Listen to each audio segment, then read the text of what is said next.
8 жылдын 5-август күнү 1916 үркүндө улуттук боштондук үчүн күрөшүп шейит кеткен аталарды эскерүү күнү Алыкул Осмонов атындагы улуттук китепканада үй куруучулар тарабынан илимий конференция өткөрүлдү. Өзүңүздөр билгендей 91-жылы ошо Бишкектен нарын Кытайга чейин жүрүш жүргөн жараткан ошол КДК, Чар, Асаба үй куруучу партиялары. Ошолдо таш белгилерин коюп кеткенбиз, кайсы жерде чоң кыргын болгон, эстеликтерди салгыланып. Анан кийин бийликке кайрылганбыз. Бийлик эчтеке жасаган жок. Кийин өз демилгебизди өзүбүз колубузга алып, боомго капчагайында 1 сомдон чогултуп эстелик салдык. Ошол 90 жылдыкка салгандан кийин өкмөттөн да кайрылганбыз. 100 жылдыкка өркүнгө эстелик салып бергиле. Бишкекке мына түштүк дарбазада жер бар, атайын таш белги турат, ошол жакка койгула деп. Бирок ата бейитке баягы өркүндүн эстелиги салынып калбады. Мейли, адагы жакшы. Эми Үркүндүн 110 жылдыгына арнап, ошо 7 областта, 40 районда, ар бир айылда, ар бир райондо, ар бир айыл өкмөттө бирден ошол үркүнгө эстелик салып бергиле деп атабыз.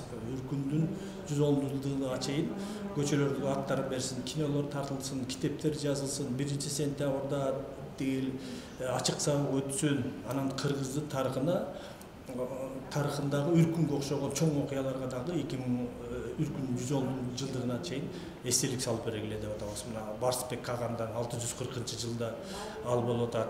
Манас ата, Аттилла ата, Томриз энебизден бери, анан Сафит Буландагы окуя 711-жылы, 751-жылы арабтар менен Кытай Атлас согушу таластагы. Анан 840-жылдагы кыргыздар уйгур каганатын жок кылган, ошон үчүн анан Кыргызстан мамлекети бүгүн пайда болуп атат. Эгер 840-жылы Кыргызстан жеңилип калганда, кыргыздар жеңилип калганда, бүгүн Кыргызстан эмес, Уйгурстан болуп турмак да. Ошон үчүн буга өтө чоң маани беришибиз керек да. Анан керек азыр бийлик кыла албаса, мына 2040-жылга чейин ошол эстелик салганыбыз керек да.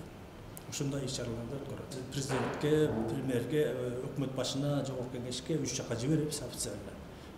Ответин күтөбүз, алар менен чоң бирге комиссия түзүп, чоң бирге иштешебиз. Эми бул үркүндү эстирүүнүн максаты ошо бир эле, ошо Кудайдан тилегенибиз эле үркүндөй окуялар кайталанбасын, кан төгүлбөсүн, согуш болбосун, Кыргызстанда тынчтык болсун, ынтымак болсун, биримдик болсун деген эле анан ошо сабак болуш керек.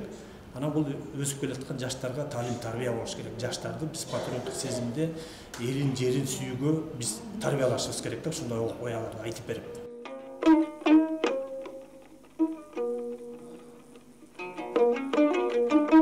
Жыйынга илимий коомчулуктун өкүлдөрү келип катышып, коомдук ишмер Кадыр Кошалиев төмөнкүлөргө токтолду.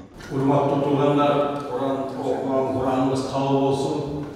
Кыска темадан чыкпай сүйлөүүнү сунуштайт элем. Урматтуу туугандар, 16-жыл бул тарыхта каратак чындыгы. 16-жылы Борбордук Азиядагы элдердин дээрлик бардыгы көтөрүлгөн экен. Түркмөн, тажик, өзбек, кыргыз, казак бардыгы. Бирок акыр аягына чейин күрөшкөн бир эле кыргыз болуптур да. Бирок албетте жоготуу өтө чоң болду. Ошол мезгилде 1 миллионго жакын эл болгон экен. Ошонун 3төн 1 кырылды. Бул деген өтө чоң жоготуу да. Ошондуктан бул мүмкүн эмес. Бул кыргын тукум дөлөтү айтыш керек.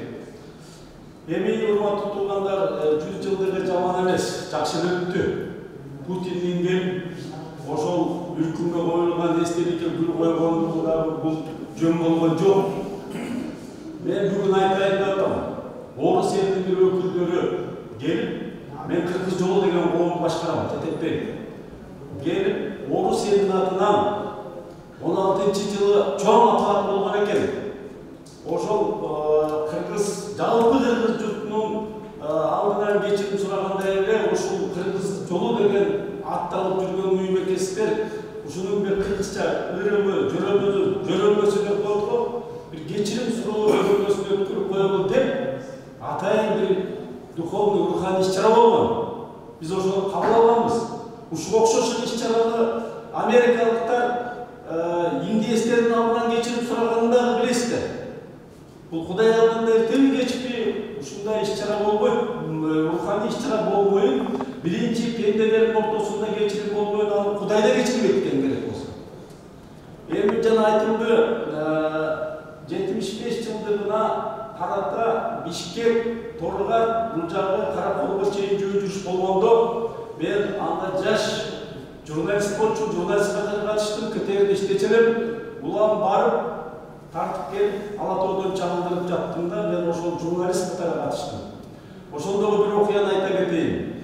Боомдо жана Таштурбай жана эстелик токтотпой достор үй курчулар.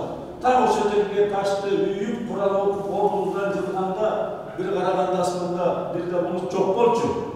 10 мүнөттүн ичинде кайдан жайдан булут келди дагы чакалап төктү. Ошол кадрлар бар. Биз ошону ата-бабалардын көз жашы деп кабыл алдык. Куран кабыл болду деп кабыл алдык. Анан урматтуу туугандар, Бишкек шаарында мааниси жок эстеликтер толуп кетти. Ушул үркүнгө карата эстеликти албетте ата бейитке коюлган бир жагы туура болду. Бирок сөзсүз түрдө Бишкектин өзүнө да кылыш керек эле. Ошол жөө жүрүштүн учурунда биз келип, могу түштүк барата деп коет эмеспи?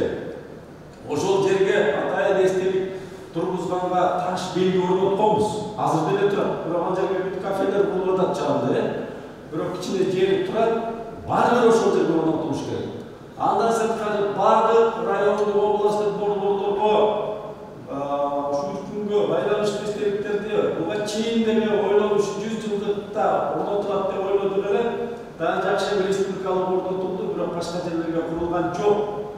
Бул улам эстетип тура турган чоң тарыхый окуя. Себеби Кыргызда бир жакшылыкта да бир жамандыкта биригет. Бул Кыргыздын табиаты ошондой. Ушу үркүндү тарых сабагында да ушул күнгө чейин жакшылап өз деңгээлинде окутулбай келатат. Илимий жактан дагы бул окуя тыкыр изилденип аягына чыга элек.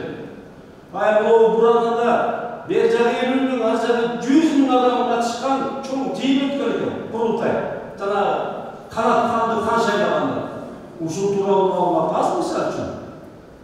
100 миң деген адамдар бүтүндөй Кыргызстандын баардык аймагынан келип ушул жерде чечим кабыл алынган. Биз аягына чейин күрөшөбүзбү же жокпу деген маселе ошол жерде чечилген. Ошол жерде канат канды кан шайлаган. Ошол жерге эмне үчүн биз Бишкек шаарына макул курулду? Жаманбы жакшыбы? Бурананын жанына эң чоң эстеликти ошол жерге куруш керек деп ойлойм. Бүтүндөй дүйнөдөн келип, ушундай окуя болгон турбайбы деп, ошол эстеликтин жанында туристтер келип, Кыргыз элине барып, зыярат кылып тура турган жер, менимче үркүн боюнча бул Бурананын жагы өзү да кенен жер, ошол жерге орнотуш керек деген мен сунушту бүгүн ушул трибунадан айтып берем. Анан урматтуу туугандар, ошол мезгилде Орустун парламенти Думада да ушул сөз, ушул маселе көтөрүлгөн экен. Керенский көтөргөн. Анан эмнеге кыргыздар Ленинди жакшы көрөт десе, Ленин атабыз деп ыркай жазып чыгып, азыркыга чейин эстеликтер Кыргызстанда эле турат. Россияда алып салышты бардык жерлер. Бул бизде турат кээ жерлер азыр деле. Көрсө чындап эле Лениндин көзсүз болгон кыска. Анан ошол Кытайдан кайра көчүп келүүгө атайын каражат бөлүнгөн. Ушуга окшогон көп нерселердин баардыгын кайрадан ордуна коюш керек деп ойлойм. Урматтуу туугандар, мындан ары мындай апат кайталанбасын, Кыргыздын келкели келсин, ынтымакка биримдикке келели.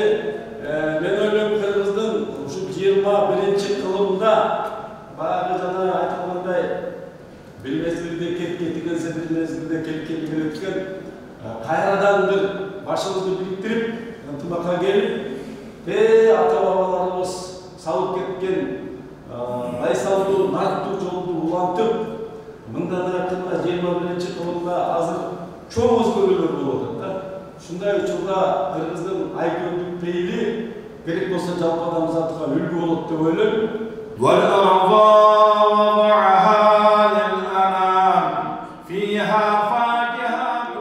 Жыйынтыгында Кыргыз Республикасынын мусулмандар дин башкармалыгынан келген өкүлү Куран окуп, жакшы тилектерди айтып бата кылышты.